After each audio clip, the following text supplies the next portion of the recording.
Saurav Sir's classes. In this class, we'll be talking about both RRB and RRC. Yes, my friends, we are going to talk about both RRB and RRC.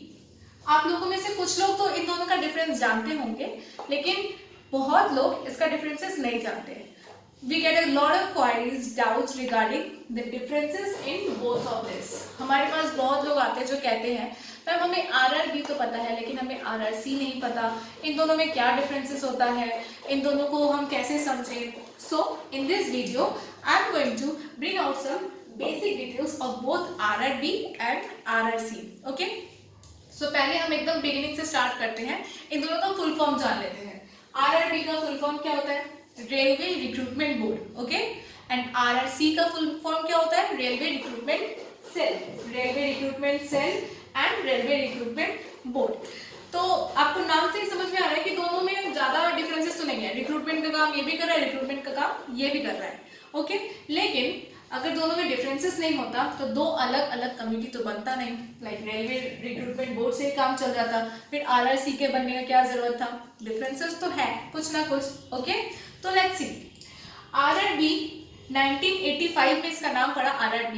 इसके पहले इसका नाम था railway service commission, RSC, railway service commission.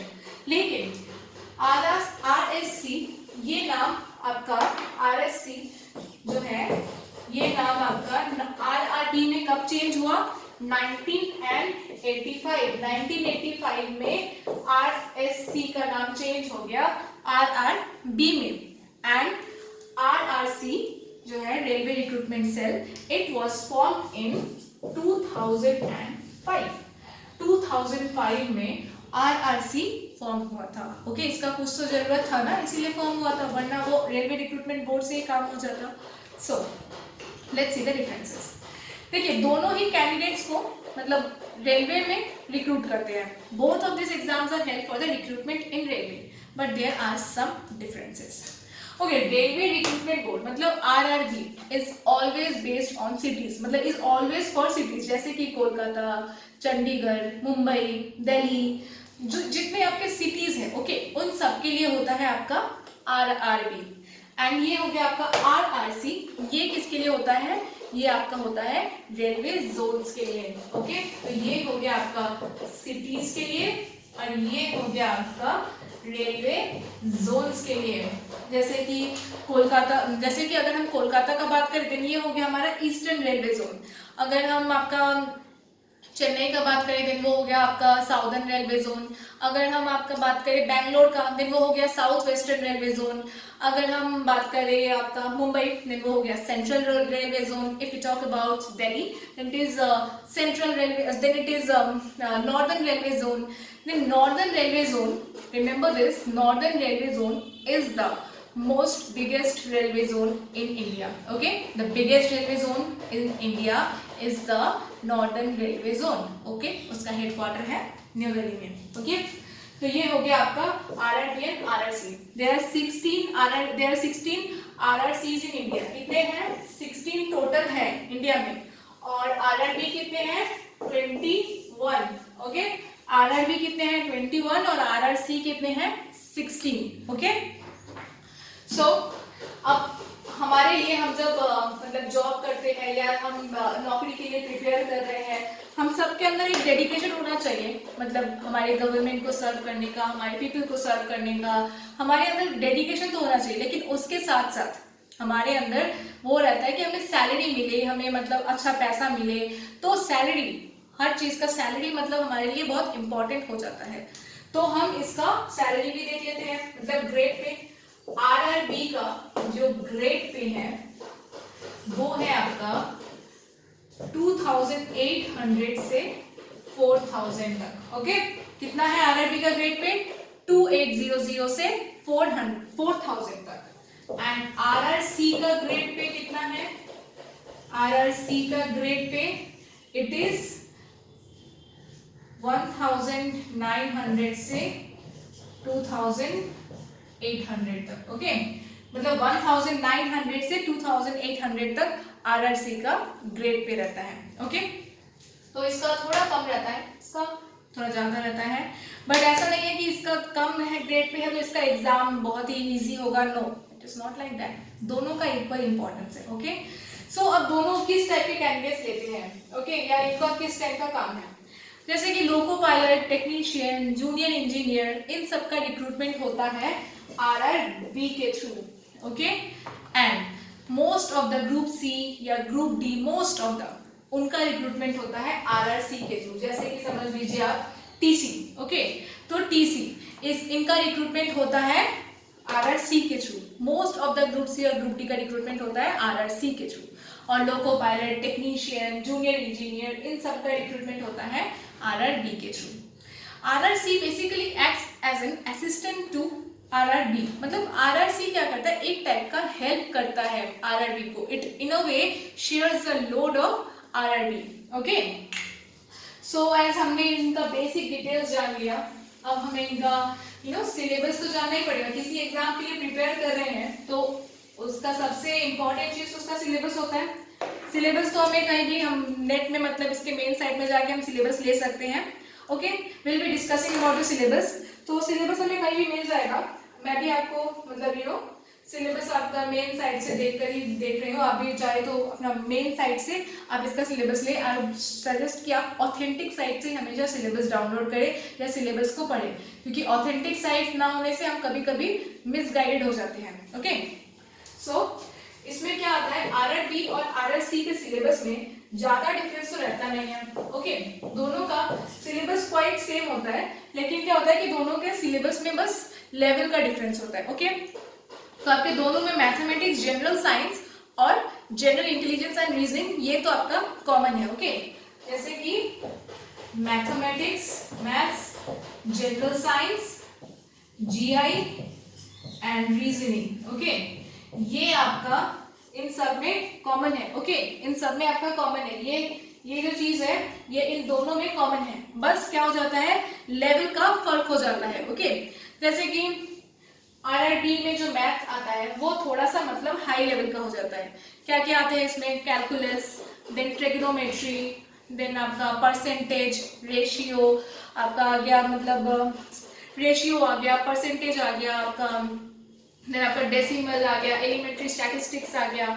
और आपका RRC के अगर maths का बात करें, इसमें आ जाए आपका परसेंटेज, देन आपका आ गया percentage, number system, LCM, HCF, age, clock, okay, ये सब आ गया आपका। तो RRC और RRB दोनों में मैथ्स का तो है ही सिलेबस। ओके, मैथ्स तो दोनों में ही है, बस क्या हो जा रहा है, लेवल का फर्क हो जा रहा है। RRB में थोड़ा सा एडवांस लेवल हो जा रहा है और RRC में उससे थोड़ा सा नीचे का लेवल आ जा रहा है। Okay, then comes the GS।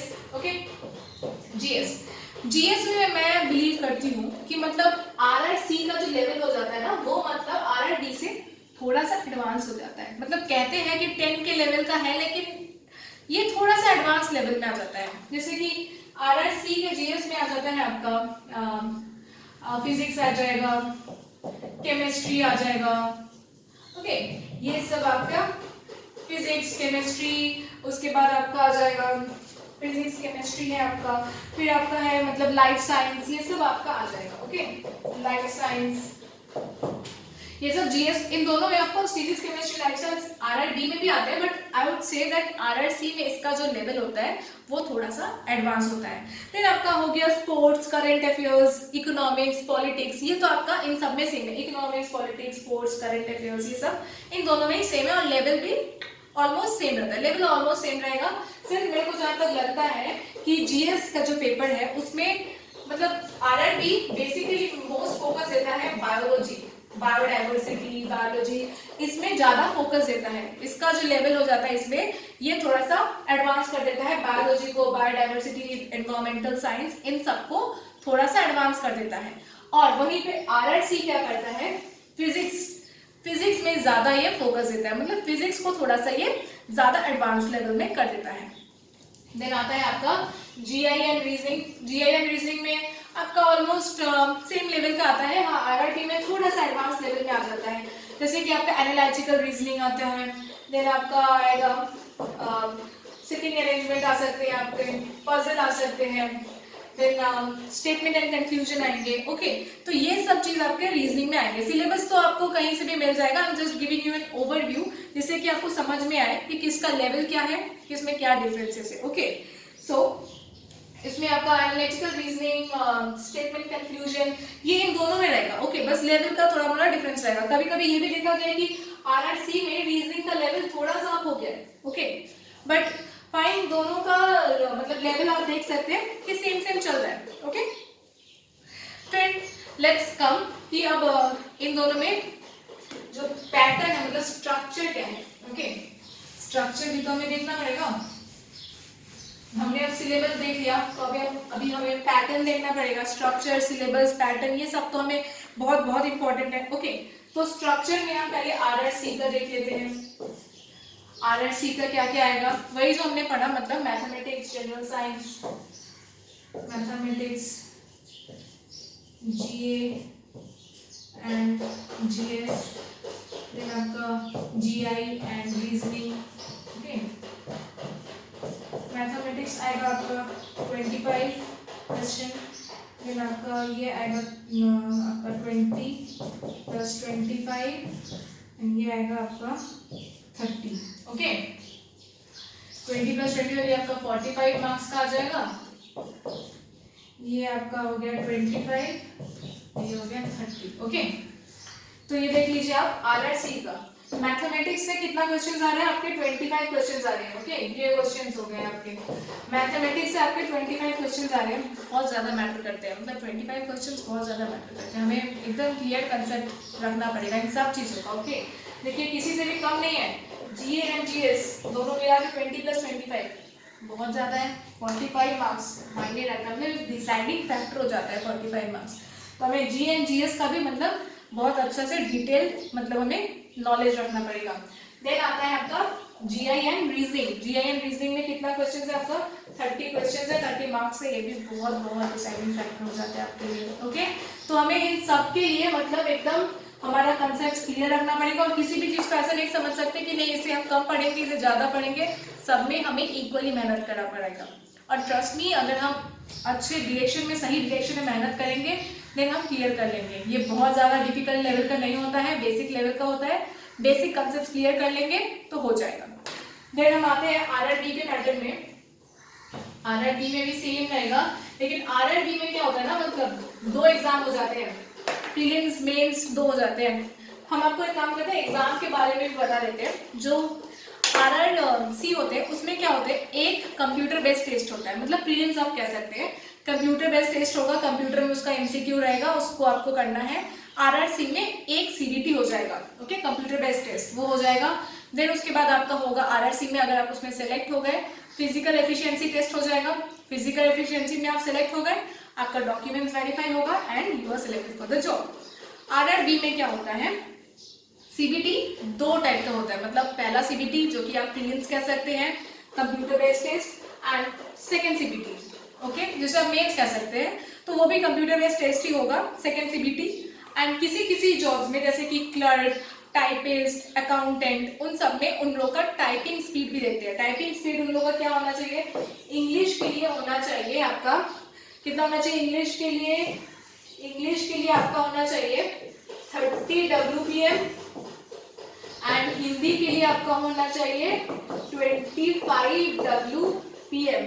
WPM मतलब वर्ड्स पर मिनट। तो इंग्लिश के लिए आपका होना चाहिए 30 WPM और हिंदी के लिए होना चाहिए 25 WPM। ये किसी किसी जॉब में लगता है, typist, clerk, head clerk, then आपका अकाउंटेंट, इन सब में टाइपिस्ट मतलब उनका टाइपिंग स्पीड भी चेक करते हैं। आप इन तीनों में जब क्लियर हो जाएंगे तब आपका डॉक्यूमेंट वेरिफिकेशन होगा और उसके बाद आपको जॉब के लिए सेलेक्ट कर लिया जाएगा। ओके, ये हमने देख लिया। तो अब हम आते हैं यहाँ पे आरआरबी का स्ट्रक्चर देखते हैं। ओके, आरआरबी में भी मैथमेटिक्स, जीए, जीएस, जीआई, रीजनिंग यही रहेगा, हमने पहले ही देखा है। ओके, इन सब एग्जाम में ना मतलब इंग्लिश का एग्जाम नहीं होता है, मतलब इंग्लिश का टेस्ट आपका नहीं होता है। Okay, mathematics, GA, GS, GI and reasoning ये सब आपका आ जाता है। हाँ, इसमें क्या होता है, सीबीटी 1 और सीबीटी 2 दोनों में ना सेम होता है, सेम टाइप का सिलेबस आएगा, मतलब सेम टाइप का पैटर्न रहेगा, लेकिन लेवल का डिफरेंसेस हो जाता है और क्वेश्चन नंबर का, मतलब बहुत ज्यादा क्वेश्चन आते हैं, उसमें थोड़ा ज्यादा क्वेश्चन आते हैं। लेवल थोड़ा ज़्यादा रहता है, ये डिफरेंसेस हो जाता है। तो इसमें देखते हैं मैथमेटिक्स में, इसमें कितने आएंगे 40 क्वेश्चन आएंगे, इसमें 30, इसमें 30। ओके, सो ये टोटल आपके हो गए 100। सो ये टोटल आरआरबी में आपके हो गए 100 और इसके लिए आपको मिल जाते हैं 90 मिनट्स। ओके, ये हो गया आपका सीबीटी 1 मतलब प्रीलिम। सीबीटी 1 के लिए ये हो गया आपका स्ट्रक्चर, मतलब मैथ्स में 40, जीए एंड जीएस में 30 और जीआई एंड रीजनिंग में 30, टोटल मिला के आपके हो गए 100 and you are given 90 minutes of time for this exam. Then comes the second CBT, is CBT2. Then in that CBT2 the syllabus the structure and the syllabus remains the same, only the level and the number of question gets increased. Okay, so here in mathematics the level also gets increased, GA and GS में भी level increase हो जाता है और GI and reasoning में भी level increase हो जाता है and उसके साथ साथ आपका टाइम लिमिट भी एक्सीड हो जाता है। तो यहाँ पे आपका हो गया मैथमेटिक्स में 50 क्वेश्चंस आ जाते हैं और बाकी में 35 एंड 35। ओके, टोटल कितने हो गए 120। सो ये सिलेबस, ये स्ट्रक्चर आप कहीं पे भी मतलब ऑथेंटिक साइट से आप देखें प्लीज। ओके, हम भी वहीं से देखते हैं। Mathematics GA and GS, GI and reasoning, तो हमने वहां पे देखा था मैथमेटिक्स में 40 होता है प्रीलिम्स में, देन यहाँ पे हो गया आपकी 50, जीए एंड जीएस में 35 हो गए और जीआई एंड रीजनिंग में 35 हो गए, वहाँ 30-30 रहते हैं। तो ये सीबीटी 2 में नंबर ऑफ क्वेश्चंस बढ़ गए एंड इसका लेवल भी थोड़ा सा एडवांस हो जाता है एंड आपका टाइम लिमिट हो जाता है कितना 120 मिनट, वहाँ पे कितना था 90 मिनट, यहाँ पे हो गया आपका 120 मिनट। ओके, तो ये हमने देख लिया इन दोनों का सिलेबस। अब इसके बाद आपका किसी किसी में टाइपिंग स्पीड देख लेते हैं, किसी किसी में नहीं देखते हैं। यही इन दोनों टेस्ट को क्लियर करने के बाद डॉक्यूमेंट्स वेरीफाई हो जाता है। तो हमने ये सब तो आज देख लिया। ये हो गया हमारा बेसिक स्ट्रक्चर, हमारा बेसिक सब मतलब क्वेश्चन पैटर्न, ये सब हमारा आरआरसी और आरआरबी में आते हैं। तो आई होप आपके लिए आरआरसी और आरआरबी दोनों ही क्लियर हो गए होंगे कि दोनों का डिफरेंसेस क्या है, दोनों का एग्जाम पैटर्न क्या होता है, सिलेबस क्या होते हैं। Okay, let's come to the eligibility criteria. As RRC and RRB दोनों में बहुत सारे पोस्ट होते हैं। तो बेसिकली आरआरसी में देखा गया कि 10 पास एंड 12 पास वालों के लिए जॉब होते हैं। ओके, 10 पास एंड 12 पास वाले एलिजिबल हो जाते हैं आरआरसी के लिए, कुछ जॉब्स के लिए। मतलब आरआरसी में भी बहुत सारे कैटेगरीज होते हैं, तो मोस्टली 10 पास एंड 12 पास के लिए उसमें जॉब होते हैं। एंड आरआरबी में आपका ग्रेजुएशन पास एंड 12 पास इन लोगों के लिए जॉब होते हैं। सो आप समझ गए आरआरबी एंड आरआरसी का डिफरेंसेस। आई होप ये क्लियर हो गया होगा आपके लिए। फाइन, तो ये तो आप लोगों के लिए क्लियर हो गया। अब हमें समझना है कि हमें इस एग्जाम को मतलब हमें किस तरह से प्रिपेयर करना है। We need to prepare it very strategically and in a very planned way. Okay, for that हम बचपन से सुनते आए कि मतलब टाइम टेबल बनाना है। जैसे बचपन में, मुझे आपका तो नहीं पता, लेकिन लाइक मैं एग्जाम आ गया, मैंने टाइम टेबल बना लिया कि नहीं अब मुझे एग्जाम में टाइम टेबल फॉलो करना है। So I use to make a time table and then उसमें मैं अपने पढ़ाई का टाइम अलग रखती थी, खाने पीने का टाइम अलग, सोने का टाइम अलग एंड खेलने का तो टाइम रखती थी। यस, खेलने का टाइम नहीं रखूंगी तो मेरा माइंड कैसे फ्रेश होगा। सो या पढ़ने का, खेलने का, इन सब का अलग अलग टाइम मैं रख लेती थी। सो इसी तरह हमें यहाँ पे भी ऐसा नहीं कहूंगी कि आपको टाइम टेबल बनाना है, सिर्फ पढ़ने के लिए बनाना है, पढ़ते रहिए। No, I will not say this. आपको अपने लिए स्पेयर टाइम में निकालना है, बट या आपको कंसिस्टेंसी मेंटेन करना होगा। बचपन में हमने टाइम टेबल बनाते थे, फॉलो नहीं करते थे, कुछ दिन फॉलो किए फिर वो फेंक देते थे। लेकिन यहाँ हमें टाइम टेबल बनाना है और उसको रिगोरसली कंसिस्टेंटली फॉलो करना है, क्योंकि कंसिस्टेंसी ही हमारा एक की सक्सेस हो जाता है। ओके, हम कंसिस्टेंट रहेंगे तो हमारा एग्जाम जरूर क्लियर होगा। देन कम्स कि हमें मटेरियल्स एंड नोट्स कहाँ से मिले, किस ऑथेंटिक सोर्स को हम मतलब ट्रस्ट करें, किस ट्यूशन को ज्वाइन करें। मैं देखूंगी कि मैंने बहुत सारे वीडियोस देखा है और आप लोगों ने भी देखा होगा कि हमारे ये मैराथन वीडियो को देख लीजिए एंड ये एग्जाम क्लियर कर लीजिए, 3 घंटे का वीडियो देख लीजिए, क्लियर कर लीजिए। बट ऐसा क्या सच में होता है? So I will not say this like to you that watch my video or watch my consecutive other videos and then you'll just pass the examination with flying colors. I will not say this because यहाँ पे हम आपको materials देंगे, notes देंगे, but आपको भी मेहनत करना पड़ेगा। सिर्फ हमारा वीडियो देख के तो आप क्लियर आउट नहीं कर सकते। हाँ, ऐसा है कि हम आपको कोई भी ऐरा गैरा नोट्स कहीं से भी लाकर नहीं दे देंगे। We only give you the authentic notes. Okay, we only give you the notes which are prepared in a very researched and mathematical way. Okay, हम उसको मैथोडिकली बनाते हैं, एकदम रिसर्च करके बनाते हैं एंड इनफैक्ट इसमें हमारे बहुत ही बहुत ही एकदम पढ़े लिखे, बहुत ही रिसर्च वाले लोग यहाँ रहते हैं जिनके पास बहुत ज़्यादा एक्सपीरियंस है, वो हमारी हेल्प करते हैं इन सब नोट्स को, इन सब मटेरियल्स को बनाने का. And even we have a rich history where the candidates have given positive response of the materials and notes provided by us because this have been proved to be very helpful to them. उन्होंने हमारे materials पढ़े, हमारे study materials को देखे, उनसे अपना notes बनाए and वो उनके exam के point of view से बहुत ही ज़्यादा helpful हुआ. और of course positive response तभी मिलता है जब हम आपके लिए benefit कर सकें, हम आपको benefit दे सकें.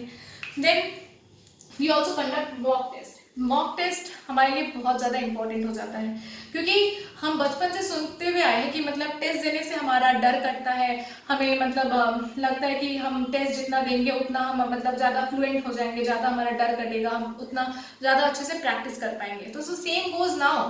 ओके, हमें मॉक टेस्ट देना है जिससे कि हमारा जो प्रैक्टिस है वो रिफाइंड हो सके, हमें समझ में आए कि हमें किस किस जगह में हमारा गलती हो रहा है, जो कि हम एग्जाम में वो मिस्टेक ना करें. हमें समझ में आना चाहिए कि हमने ये सारा चीज़ प्रैक्टिस कर लिया बट इस चीज़ में मुझे और थोड़ा मेहनत करना है. Okay, so mock test becomes very important. So unlike other institution we just do not give the mock test कि हमने आपको क्वेश्चंस दे दिया, आपने सॉल्व किया नहीं किया, क्या मार्क्स है, हमें उससे कोई फर्क नहीं पड़ता. No, we don't do like this. Along with mock test, we and our group provides 1-to-1 doubt clearing sessions. Yes friends, आपके डाउट्स रह जाते हैं जो कि बहुत ज़्यादा इंपॉर्टेंट है क्लियर आउट करना. मतलब आपने एग्जाम दिया, आपको कुछ डाउट्स हुए, अगर आपने उसको क्लियर ही नहीं किया देन तो वही डाउट्स आपके एग्जाम में जाके आपको बहुत ज़्यादा नुकसान दे सकते हैं. क्योंकि एग्जाम्स में जो क्वेश्चंस होते हैं ना, वहाँ का एक इन्वायरमेंट ही दूसरा होता है, वहाँ हम कंफ्यूज हो जाते हैं. We get confuse with in 2 option, like this can be the correct answer, this can also be the correct answer. We get confused. So this confusion can only be cleared when we have our concepts cleared in our mind. So for this clearing of the concepts, we conduct doubt clearing session, and even 1-to-1 doubt clearing session is being conducted because many people are there who feel shy not to discuss their doubts, not to discuss their queries in front of everybody. Therefore, in order to help you in full way, we provide 1-to-1 doubt clearing session. Along with mock test, we do provide doubt clearing session, which proves to be very helpful. Candidates हमें exams देने के बाद, exams clear करने के बाद हमें हमेशा कहते हैं कि ये doubt clearing session, mock test इनके लिए बहुत हेल्पफुल रहा. एंड इनफैक्ट मॉक टेस्ट के जो क्वेश्चंस रहते हैं, इट्स नॉट जस्ट हमने कहीं से भी क्वेश्चंस उठा लिया नेट के किसी साइट से या विद इन रिसर्च हमने प्रीवियस ईयर्स का क्वेश्चंस आपको दे दिया. It's not like that. We do a great deal of research before preparing the questions. We go through the previous year questions, we follow their method, we follow the pattern, we try to understand the structure, and then moreover in our research team there are many people who are working in higher administrative posts and they help us in making these questions so that we can help you. And moreover हमारा sole motto ही यही है that we can provide you all the help that you need. So your success is our primary. Your success is our success. So I think ये video आप लोग के लिए बहुत helpful रहा होगा. In the consecutive next videos you will get to know more about this structures and a detailed way about the structures, and moreover what to study, how and what are the basic topics that needs to be covered up, and we'll go through each and every topic in every detail. आपका हर एक doubts clear करेंगे, हर एक topics को एकदम detail में discuss करेंगे जिससे आपके कोई भी डाउट्स या क्वायरीज ना रह सके, और अगर रहेंगे तो उसके लिए हम क्लियर करने के लिए यहाँ हैं. सो आई होप ये वीडियो आपको बहुत हेल्प देंगे. So thank you, take care, bye.